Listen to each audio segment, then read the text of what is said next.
kinds of incredible things happening in England. So why England? This man with his deep knowledge of the Neolithic past and what was really going on in England has got some fascinating answers for us. Also, the third week of our Crop Circle meditations, we're going to be talking this week about the law of three and the butterfly effect, just how much power you actually have if you focus it, as learned by us in this extraordinary meditation experience. And now here's William. From Nashville, this is William Henry filling in for Whitley Strieber. This is Dreamland. Welcome, everyone. Science writer Andrew Collins is one of the best researchers on ancient cosmological, astrophysical, and astronomical mysteries living today. When I read his Gods of Eden in 1998, I was just simply blown away. It's one of the best books on the Nephilim I've ever read. From Ashes of Angels followed and was also a superb work by Andrew. In search of answers to ancient mysteries, Andrew turned to Atlantis. His gateway to Atlantis and his dramatic conclusions about the true location of Atlantis shocked many. If you Google Atlantis, one notes that there are over 28 million pages that mention it. The top hit is for a resort, Atlantis, Paradise Island, Bahamas. Andrew followed the trail of clues left by Plato about Atlantis to Cuba and the Carolina Bays, where he studied strange craters. He proposed that a comet destroyed Atlantis in 10,500 BC. This doomsday event is still resonating in earthly affairs. In fact, in May 2007, astronomers announced new scientific evidence that a comet had struck in North America around 10,900 BC, which is identical to Andrew's proposals in his book, Gateway to Atlantis, published in 2000, and which has huge implications for the Atlantis myth. When the comet hit, unimaginable tsunamis engulfed Atlantis and a wall of fire swept North America. That's the latest thinking. Here to tell us about the impact of this comet, what it means to the story of Plato's Atlantis, and more importantly, what it means to us, is Andrew Collins. Andrew, great to have you back on Dreamland. It's good to be back as well. This is really incredible stuff here, and I want to congratulate you on this validation for your bold hypothesis. Tell us how you began to formulate this idea in the Gateway to Atlantis, your proposition that Plato's concept of Atlantis was based on stories reaching the Mediterranean coming from the Bahamas and the Caribbean. Okay, well, I think we have to sort of really go back to Plato's time. I mean, he lived around, let's say, 350 BC. And obviously this was a time of great speculation. His dialogues were almost the X-Files of their day. They were speculating on unseen things about the Earth and its relationship to the sun, the moon, the stars.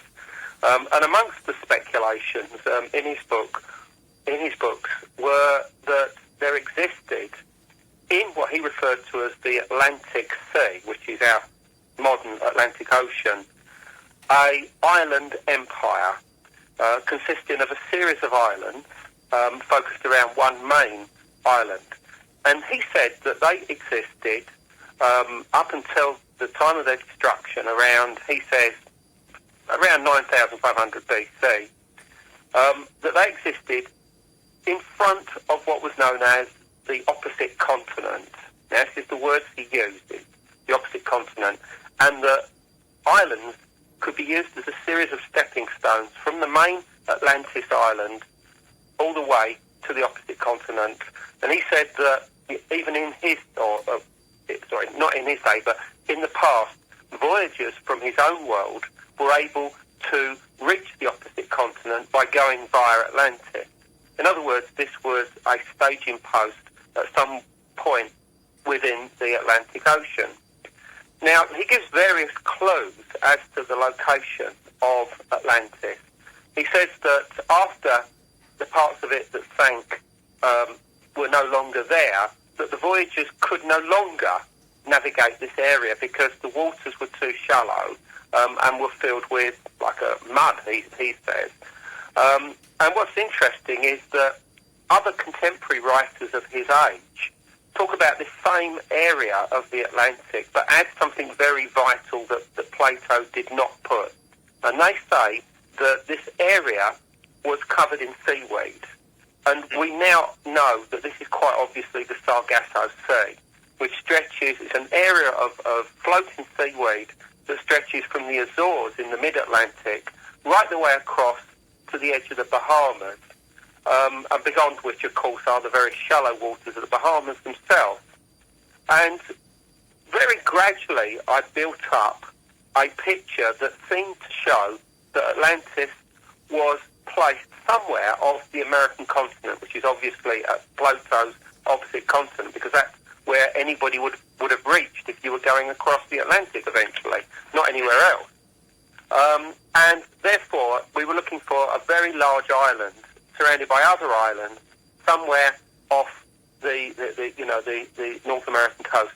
And it became obvious by looking into other writers from his era that there was knowledge known at this time of these islands that were called Hesperides.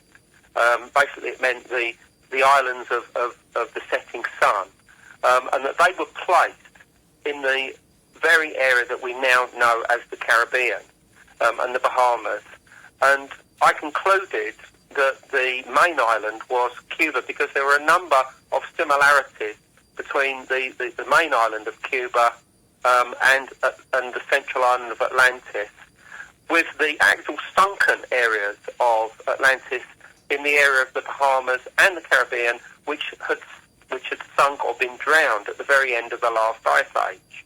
So this gave us an approximate area, but of course then you have to start looking at the fact that Atlantis was destroyed, seemingly by earthquakes and floods, according to Plato. So what type of scenario would have caused this? And the current theory, which seems to be growing, as you mentioned at the beginning of the show, is that there may well have been a catastrophe, a cataclysm at the very end of the last ice age, one that seems to have devastated North America, creating incredible firestorms that swept across the entire country, bringing with them all sorts of other problems and cataclysms and floods and things like this, and that the main culprit of this would seem to have been a comet breaking up in the air, and that small pieces of this would devastate the ground beneath them, very much like the so-called Tunguska explosion of 1908, which is now generally thought to have been caused by a mini comet exploding in mid-air. If you can imagine this occurring hundreds of thousands of times across different parts of North America, and you begin to understand what type of devastation was going on. And it's now estimated that up to 70% of the North American human population was destroyed at this time, along with a large number of other Ice Age animals like the giant sloth, camels, different types of horses, various other animals of this period just no longer existed after this time. And there's good evidence that they also were destroyed in this massive cataclysm. And if this did occur, then we have to start looking at its implications for the Bahamas and the Caribbean. How would they have been affected by all this? This is where I come in with my theories.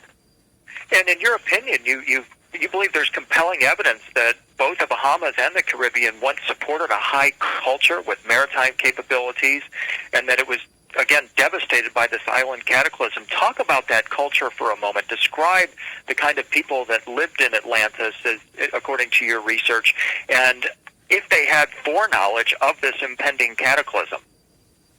Well, ever since the 1960s, considerable amount of interest has been shown in the Bahamas, possibly supporting some kind of high culture or lost civilization through the writings and readings of Edgar Cayce, America's sleeping prophet.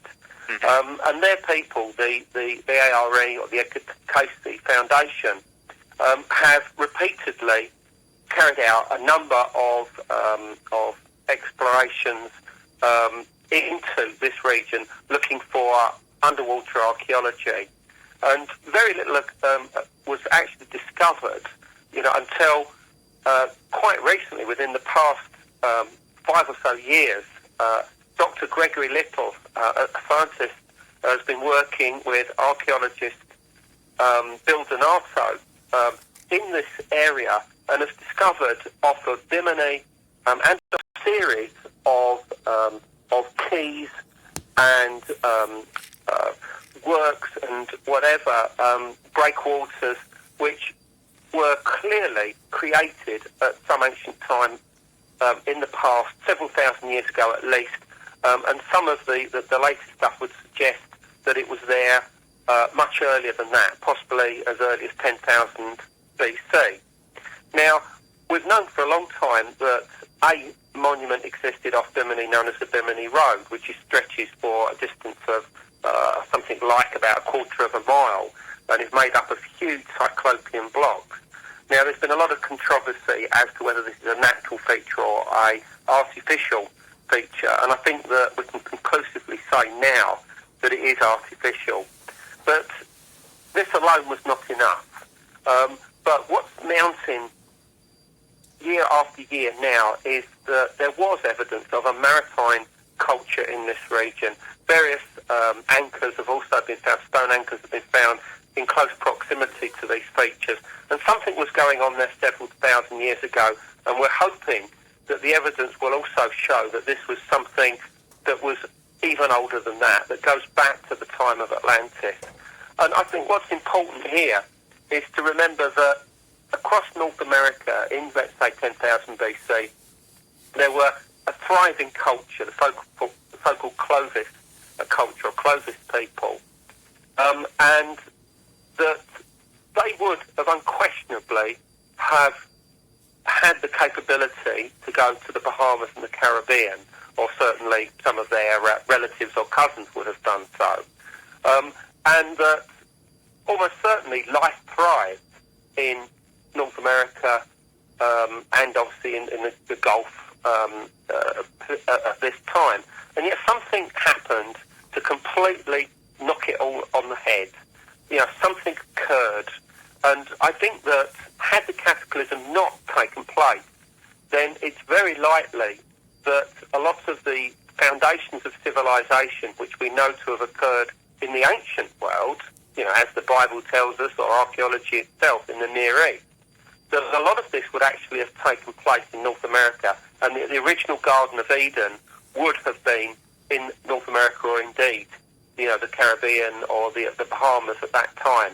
But our comet struck. Andrew, I want to follow up on that. We have to take a quick break right now. That is an incredibly shocking and profound thing that you said. The Garden of Eden may have been in North America or the Bahamas. This is William Henry. This is Dreamland. We'll be right back. I want you to look at this map real quick. Well, this is just part one of what I wanted to show you. The equator, right? You see how the equator runs through Africa? And they're claiming that, it also runs through, the Americas.